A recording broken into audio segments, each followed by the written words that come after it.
హిందూ సాంప్రదాయంలోనే కాకుండా ప్రపంచవ్యాప్తంగా కుబేరుడికి భక్తులు ఉన్నారు. వివిధ దేశాలలో వివిధ రూపాలలో కుబేరుడిని పూజిస్తారు. కుబేరుడు సంపదలకు ఆది దేవత. తిరుమల వెంకటేశ్వర స్వామి పద్మావతి దేవిని వివాహం చేసుకోవడానికి కుబేరుడి దగ్గర అప్పు తీసుకున్నాడని, దానికి సంబంధించిన సాక్ష్యాలు ఇప్పటికీ రాగి రేకుల మీద లిఖిత రూపంలో ఉన్నాయని చెబుతారు. అయితే కుబేరుడు ధనానికి, సంపదలకు ఆది దేవత ఎలా అయ్యాడు? కుబేరుడి గత జన్మ ఏమిటి? దీని గురించి తెలుసుకుందాం. రాక్షసులు తమ చక్రవర్తి రావణుడి సంహారం తర్వాత కుబేరుడిని చక్రవర్తిగా ఎన్నుకుంటారు. కుబేరుడు రావణుడి సవతి సోదరుడు. అది మాత్రమే కాకుండా కుబేరుడు యక్షరాజుగా, సంపదలకు ఆది దేవతగా పిలువబడతాడు. కానీ కుబేరుడి గత జన్మ చాలా ఆసక్తికరంగా ఉంటుంది.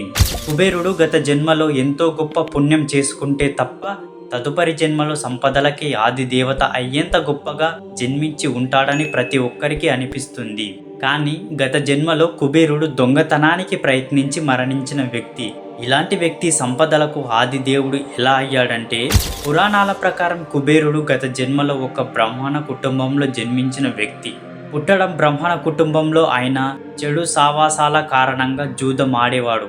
జూదం ఆడడంతో భాగంగా తమ తల్లిదండ్రులు, తమ తాతలు సంపాదించిన ధనాన్ని మొత్తం జూదంలో పోగొట్టాడు. కుబేరుడు ఇంత చేస్తున్నా సరే అతని తల్లి మాత్రం కొడుకు చేస్తున్న పనులను సమర్థిస్తూ కప్పిపుచ్చుకుంటూ ఉండేది. కుబేరుడు చేసే పనులు ఆయన తండ్రికి తెలియనివ్వకుండా ఆమె జాగ్రత్త పడింది. కానీ ఒకరోజు కుబేరుడి తండ్రికి నిజం తెలిసింది. తండ్రికి నిజం తెలియడంతో కుబేరుడు భయపడ్డాడు. ఇంటి నుండి పారిపోయి ఒక శివాలయంలో దాక్కున్నాడు. శివాలయంకు వచ్చిన భక్తులు ఆలయంలో పూజలు జరిపి ప్రసాదం అందరికి పంచిపెట్టి ఆ తర్వాత వారి వారి ఇళ్లకు వెళ్ళిపోయారు. పూజారి మాత్రం గుడిలోనే పడుకున్నాడు. బాగా చీకటి పడ్డాక గుడిలో ఉన్న కుబేరుడికి ఆకలి, దాహం ఎక్కువయ్యాయి.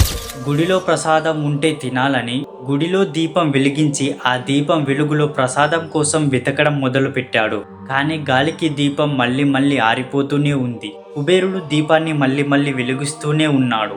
ఇదంతా జరుగుతున్నప్పుడే గుడిలో పూజారికి మెలకువ వచ్చింది. కుబేరుడు దొంగ అని పూజారి అనుకున్నాడు. అలా అనుకోవడంతోనే పూజారిని పట్టుకోవడానికి ప్రయత్నించాడు. కుబేరుడు పూజారి నుండి తప్పించుకునే ప్రయత్నంలో ప్రాణాలు కోల్పోయాడు. మరణించిన కుబేరుడి ఆత్మను తీసుకెళ్లడానికి యమదూతలు వస్తారు. అప్పుడు పరమేశ్వరుడు కుబేరుడిని ఉద్దేశించి, నువ్వు చాలా పాపాలు చేశావు. ధనత్రయోదశి రోజున నా దీపం ఆరిపోకుండా కాపాడావు. కాబట్టి వచ్చే జన్మలో నువ్వు సంపదలకు ఆది దేవతగా ఉంటావని వరమిచ్చాడట. ఆ బ్రాహ్మణ జన్మ తర్వాత కుబేరుడు తదుపరి జన్మలో విశ్రవుడు, దేవవర్ణినిలకు కుమారుడిగా జన్మించాడు. వారు తమ పుత్రుడికి వైశ్రవణగా నామకరణం చేశారు. వైశ్రవణుడు 1000 సంవత్సరాలు తపస్సు చేసి బ్రహ్మను సంతోషపెట్టాడు. ఆ తరువాత అతను యక్షకులకు రాజుగా, దిక్కులకు రక్షకుడిగా, సంపదలకు ఆది దేవతగా పేరు పొందాడు. ఇది కుబేరుడి కథ. నేను చెప్పిన ఈ ఇన్ఫర్మేషన్ అనేది మీకు వర్తి అనిపిస్తే సబ్స్క్రైబ్ చేసుకొని ఈ వీడియోకి ఒక్క లైక్ చేయండి. ఆ లైక్ నాకు ఎంతగానో ఉపయోగపడుతుంది. అలాగే మీ ఫ్రెండ్స్కి ఈ వీడియోని షేర్ చేయడం ద్వారా వారికి కూడా అవగాహన కలుగుతుంది.